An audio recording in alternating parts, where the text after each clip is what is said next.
1 മക്കബായർ അധ്യായം 6. അന്തിയോക്കസ് എപ്പിഫാനസിന്റെ മരണം. അന്തിയോക്കസ് രാജാവ് ഉത്തരപ്രവിശ്യകളിലൂടെ കടന്നു പോകുമ്പോൾ പേർഷ്യയിലെ എലിമായിസ് സ്വർണത്തിനും വെള്ളിക്കും പ്രശസ്തിയാർജിച്ച ഒരു നഗരമാണെന്ന് കേട്ടു. ഫിലിപ്പിന്റെ പുത്രനും ഗ്രീക്കുകാരെ ആദ്യം ഭരിച്ച മക്കദോനിയ രാജാവുമായ അലക്സാണ്ടർ ഉപേക്ഷിച്ചിട്ടുപോയ സ്വർണപരിചകൾ, കവചങ്ങൾ, ആയുധങ്ങൾ എന്നിവ സൂക്ഷിക്കപ്പെട്ടിരുന്നു. അവിടുത്തെ ക്ഷേത്രം വളരെ സമ്പന്നമായിരുന്നു. അതിനാൽ അന്തിയോക്കസ് വന്ന് നഗരം പിടിച്ചടക്കി കൊള്ള ചെയ്യാൻ ശ്രമിച്ചു. പക്ഷേ അത് സാധിച്ചില്ല. കാരണം അവന്റെ തന്ത്രം മനസ്സിലാക്കിയ നഗരവാസികൾ അവനോട് യുദ്ധം ചെയ്ത് ചെറുത്തുനിന്നു. യുദ്ധക്കളത്തിൽ നിന്ന് പലായനം ചെയ്ത അന്തിയോക്കസ് ഭഗ്നാശനായി ബാബിലോണിലേക്ക് പിൻവാങ്ങി.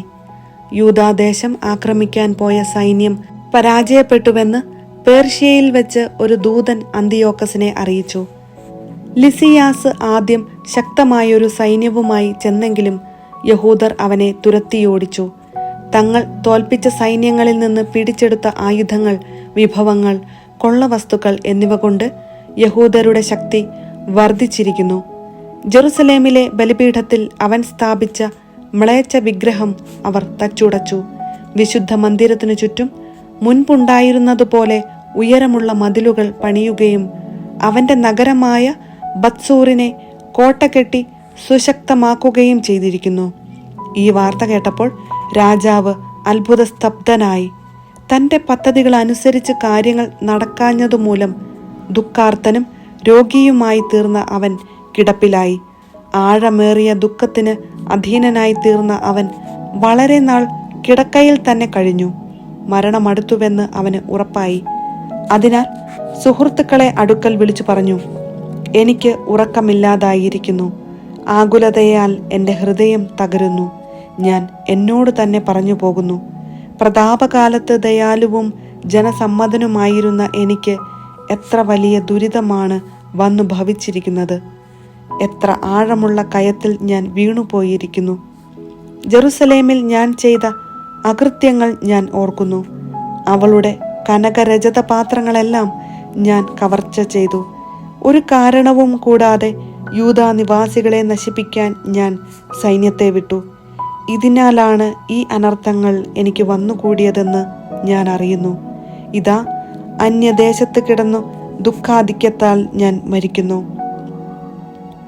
അന്തിയോക്കസ് അഞ്ചാമൻ. അനന്തരം അവൻ സ്നേഹിതന്മാരിൽ ഒരുവനായ ഫിലിപ്പിനെ വിളിച്ച് അവനെ തന്റെ സാമ്രാജ്യത്തിന്റെ അധിപനായി നിയമിച്ചു. തന്റെ പുത്രനായ അന്തിയോക്കസിനെ കിരീടാവകാശിയായി വളർത്തിക്കൊണ്ടുവരണമെന്ന നിർദ്ദേശത്തോടുകൂടി അവൻ ഫിലിപ്പിന് തന്റെ കിരീടവും മേലങ്കിയും മുദ്രമോതിരവും നൽകി. അന്തിയോക്കസ് രാജാവ് 141 വർഷം അവിടെ വച്ച് മരണമടഞ്ഞു. രാജാവ് മരിച്ചതറിഞ്ഞ ലിസിയാസ്, രാജാവിന്റെ പുത്രനും താൻ ബാല്യം മുതലേ വളർത്തിക്കൊണ്ടുവന്നവനുമായ അന്തിയോക്കസിനെ രാജ്യഭാരമേൽപ്പിക്കുകയും അവനെ യുപ്പാത്തോർ എന്നു പേരു നൽകുകയും ചെയ്തു. ലിസിയാസിന്റെ 2ാം ആക്രമണം. ഇക്കാലത്ത് കോട്ടയിലുണ്ടായിരുന്നവർ വിശുദ്ധ മന്ദിരത്തിനു ചുറ്റും ഇസ്രായേലിനെ വളഞ്ഞ് അവരെ ദ്രോഹിക്കാനും വിജാതീയരെ ശക്തിപ്പെടുത്താനും കിണഞ്ഞു പരിശ്രമിക്കുകയായിരുന്നു. അവരെ നശിപ്പിക്കാൻ യൂദാസ് നിശ്ചയിച്ചു. അതിനായി അവൻ ജനത്തെ വിളിച്ചുകൂട്ടി. 150 വർഷം അവർ ഒത്തൊരുമിച്ച് കോട്ട ആക്രമിച്ചു. ഉപരോധത്തിനായി യൂദാസ് ഗോപുരങ്ങളും യന്ത്രമുട്ടികളും സ്ഥാപിച്ചു. എന്നാൽ ശത്രുക്കളുടെ കാവൽ സേനയിൽ ചിലർ ആക്രമണത്തിൽ നിന്ന് രക്ഷപ്പെട്ടു. അധർമ്മികളായ കുറെ ഇസ്രായേല്യരും അവരോട് ചേർന്നു. അവർ രാജാവിന്റെ അടുക്കൽ ചെന്നു പറഞ്ഞു, നീതി നടത്താനും ഞങ്ങളുടെ സഹോദരന്മാർക്കു വേണ്ടി പ്രതികാരം ചെയ്യാനും അങ്ങ് എത്ര കാലം വൈകും? അങ്ങയുടെ പിതാവിനെ സേവിക്കാനും അവന്റെ കൽപ്പനകൾ പാലിക്കാനും ആജ്ഞകൾ അനുസരിക്കാനും ഞങ്ങൾ തയ്യാറായിരുന്നു. അതിന്റെ പേരിൽ ഞങ്ങളുടെ ആളുകൾ തന്നെ കോട്ട ആക്രമിക്കുകയും ഞങ്ങളുടെ ശത്രുക്കളാവുകയും ചെയ്തിരിക്കുന്നു. മാത്രമല്ല, ഞങ്ങളിൽ പിടികിട്ടിയവരെ അവർ വധിക്കുകയും ഞങ്ങളുടെ വസ്തുവകകൾ കൈയടക്കുകയും ചെയ്തു. ഞങ്ങളെ മാത്രമല്ല, അയൽ രാജ്യങ്ങളെയും അവർ ആക്രമിച്ചിരിക്കുന്നു. ഇപ്പോൾ അവർ ജെറുസലേം കോട്ട പിടിച്ചടക്കാൻ അതിനെതിരെ പാളയമടിച്ചിരിക്കുകയാണ്. വിശുദ്ധ മന്ദിരവും ബത്സൂറും അവർ കോട്ട കെട്ടി സുരക്ഷിതമാക്കി കഴിഞ്ഞു. അങ്ങ് അവരെ ഉടനെ തടയുന്നില്ലെങ്കിൽ അവർ ഇനിയും മുന്നേറും. പിന്നീട് അവരെ നിയന്ത്രണത്തിലാക്കാൻ അങ്ങേക്ക് സാധിക്കാതെ വരും. ഇതു കേട്ട രാജാവ് ക്രുദ്ധനായി. അവൻ സ്നേഹിതരെയും സൈന്യാധിപന്മാരെയും അധികാരികളെയും വിളിച്ചുകൂട്ടി. അന്യരാജ്യങ്ങളിലും ദ്വീപുകളിലും നിന്നുള്ള കൂലിപ്പട്ടാളവും അവനോട് ചേർന്നു. 100,000 ഭടന്മാരും 20,000 കുതിരപ്പടയാളികളും യുദ്ധപരിചയമുള്ള 32 ആനകളും അടങ്ങിയതായിരുന്നു അവന്റെ സൈന്യം. അവർ ഇദുമയായിലൂടെ കടന്ന് ബത്സൂറിനെതിരെ പാളയമടിച്ചു. യന്ത്രമുട്ടിയും സ്ഥാപിച്ച് അനേകം ദിവസം യുദ്ധം ചെയ്തു.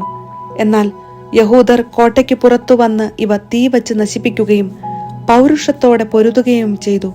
യൂദാസ് കോട്ടയിൽ നിന്ന് പിൻവാങ്ങി രാജാവിന്റെ പാളയത്തിനെതിരെ ബത്സക്കറിയായിൽ പാളയമടിച്ചു. അതിരാവിലെ രാജാവ് സൈന്യത്തെ ബത്സക്കറിയായിലേക്കുള്ള വഴിയിലൂടെ അതിവേഗം നയിച്ചു. അവൻ യുദ്ധത്തിനു തയ്യാറായി കാഹളം മുഴക്കി. മുന്തിരിച്ചാറും മൾബറി നീരും നൽകി അവർ ആനകളുടെ യുദ്ധവീര്യമുണർത്തി. സേനാവ്യൂഹത്തിൽ പലയിടത്തായി അവയെ നിർത്തി. ഓരോ ആനയോടും കൂടെ ഇരുമ്പു കവചവും പിത്തള തൊപ്പിയും ധരിച്ച 1000 ഭടന്മാരെയും സമർത്ഥരായ 500 കുതിരപ്പടയാളികളെയും നിർത്തി. അവർ ആനയുടെ അടുക്കൽ സജ്ജരായി നിന്നു. അത് പോകുന്നിടത്തേക്ക് അവരും പോയി. അവർ അതിനെ വിട്ടുമാറിയില്ല. ഓരോ ആനയുടെയും പുറത്ത് തടി കൊണ്ടുള്ള സുശക്തവും മറയ്ക്കപ്പെട്ടിരുന്നതുമായ അമ്പാരി ഉണ്ടായിരുന്നു. പ്രത്യേകമായ പടച്ചമയങ്ങൾ കൊണ്ടാണ് അവയെ ആനയോട് ബന്ധിച്ചിരുന്നത്. ഓരോന്നിലും യുദ്ധം ചെയ്യുന്ന ആയുധധാരികളായ 4 പടയാളികളും ഇന്ത്യക്കാരനായ പാപ്പാനും ഉണ്ടായിരുന്നു. കുതിരപ്പടയാളികളിൽ ശേഷിച്ചവർ ശത്രുക്കളെ ആക്രമിക്കാൻ സൈന്യത്തിന്റെ ഇരുപാർശ്വങ്ങളിലും നിലയുറപ്പിച്ചു. സേനാവ്യൂഹം അവർക്ക് സംരക്ഷണം നൽകി.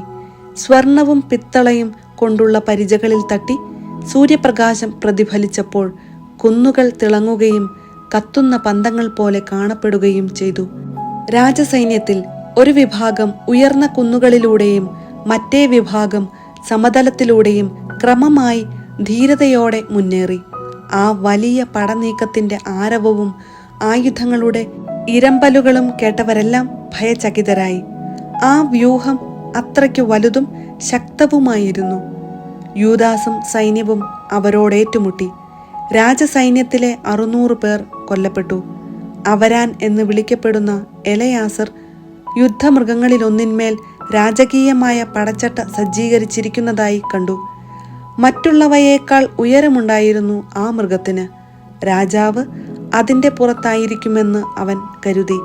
സ്വജനങ്ങളെ രക്ഷിക്കാനും തനിക്ക് ശാശ്വത കീർത്തി നേടാനും വേണ്ടി അവൻ ജീവൻ സമർപ്പിക്കാൻ സന്നദ്ധനായി. ആ മൃഗത്തിന്റെ അടുക്കലെത്താൻ അവൻ വീറോടെ സൈന്യം വ്യൂഹത്തിനിടയിലേക്ക് കുതിച്ചു. ഇടത്തും വലത്തുമുള്ളവരെ അവൻ അരിഞ്ഞു വീഴ്ത്തി. ശത്രുക്കൾ ഇരുവശങ്ങളിലേക്കും ചിതറി. അവൻ ചെന്ന് ആനയുടെ കീഴെത്തി അതിനെ അടിയിൽ നിന്ന് കുത്തിക്കൊന്നു. അത് അവന്റെ മേൽ വീണ് അവൻ അവിടെ വച്ച് തന്നെ മരിച്ചു. രാജസൈന്യത്തിന്റെ ശക്തിയും ഭീകരമായ ആക്രമണവും കണ്ട് യഹൂദർ പിന്തിരിഞ്ഞോടി. രാജാവിന്റെ പടയാളികൾ അവർക്കെതിരെ ജെറുസലേമിലേക്ക് നീങ്ങി.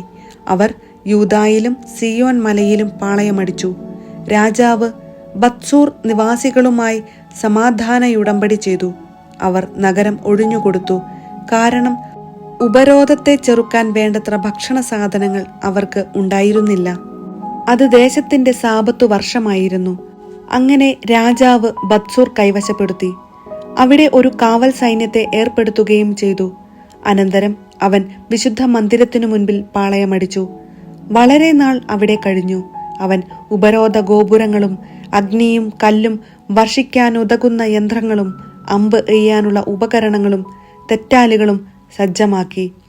അവരുടേതിനു കിടപിടിക്കുന്ന യുദ്ധയന്ത്രങ്ങൾ നിർമ്മിച്ച് യഹൂദർ അവരെ ഏറെക്കാലത്തേക്കു ചെറുത്തുനിന്നു. എന്നാൽ അത് 7-ാം വത്സരമായിരുന്നതിനാൽ കലവറകളിൽ ഭക്ഷണ സാധനങ്ങൾ ഇല്ലായിരുന്നു. വിജാതീയരിൽ നിന്ന് രക്ഷപ്പെട്ട് യൂദായിൽ അഭയം പ്രാപിച്ചവർ കലവറകളിൽ ശേഷിച്ചവയെല്ലാം ഭക്ഷിച്ചു കഴിഞ്ഞിരുന്നു. വിശുദ്ധ മന്ദിരത്തിൽ ഏതാനും പേർ മാത്രമേ അവശേഷിച്ചിരുന്നുള്ളൂ. ക്ഷാമം രൂക്ഷമായിരുന്നതിനാൽ മറ്റുള്ളവർ ചിതറി താന്താങ്ങളുടെ ഭവനങ്ങളിലേക്ക് പോയി. മതസ്വാതന്ത്ര്യം. തൻ്റെ മകൻ അന്തിയോക്കസിനെ കിരീടാവകാശിയായി വളർത്തുന്നതിന് അന്തിയോക്കസ് രാജാവ് മരണത്തിനു മുൻപ് നിയോഗിച്ചിരുന്ന ഫിലിപ്പ് രാജാവിനോട് കൂടെ പോയിരുന്ന പടയാളികളുമായി പേർഷ്യ, മേദിയ എന്നിവിടങ്ങളിൽ നിന്ന് മടങ്ങി വന്നുവെന്നും ഭരണം കൈയടക്കാൻ ശ്രമിക്കുന്നുവെന്നും ലിസിയാസ് കേട്ടു. അതിനാൽ പെട്ടെന്ന് സ്ഥലം വിടാൻ അവൻ കൽപ്പന നൽകി. രാജാവിനോടും സൈന്യാധിപന്മാരോടും ജനങ്ങളോടും അവൻ പറഞ്ഞു, നമ്മൾ ദിവസം ചെല്ലുന്തോറും കൂടുതൽ ക്ഷീണിച്ചു വരുന്നു. ഭക്ഷണ സാധനങ്ങൾ ഇല്ലെന്നു തന്നെ പറയാം. നാം ഉപരോധിക്കുന്ന സ്ഥലം സുശക്തമാണ്. രാജ്യകാര്യങ്ങളിൽ നമ്മുടെ അടിയന്തര ശ്രദ്ധ ആവശ്യമായും വന്നിരിക്കുന്നു. അതിനാൽ നമുക്ക് ഈ ജനത്തോടും രാജ്യത്തോടും ഉടമ്പടി ചെയ്ത് സമാധാനം സ്ഥാപിക്കാം. അവർ മുൻപത്തെ പോലെ സ്വന്തം നിയമങ്ങൾ അനുസരിച്ച് ജീവിക്കട്ടെ. നമ്മൾ അവരുടെ നിയമങ്ങൾ നീക്കിക്കളഞ്ഞതിൻ്റെ പേരിലാണല്ലോ അവർ കുപിതരായി ഈ വിധം പ്രവർത്തിച്ചത്. ഈ അഭിപ്രായം രാജാവിനും സൈന്യാധിപന്മാർക്കും സ്വീകാര്യമായി. രാജാവ് യഹൂദരുമായി സമാധാനയുടമ്പടിക്ക് സന്ദേശമയച്ചു. അവർ അതിന് സമ്മതിച്ചു. രാജാവും സൈന്യാധിപന്മാരും ശപഥപൂർവം ഉറപ്പുകൊടുത്ത വ്യവസ്ഥകളിന്മേൽ യഹൂദർ ആ കോട്ട വിട്ടുപോയി.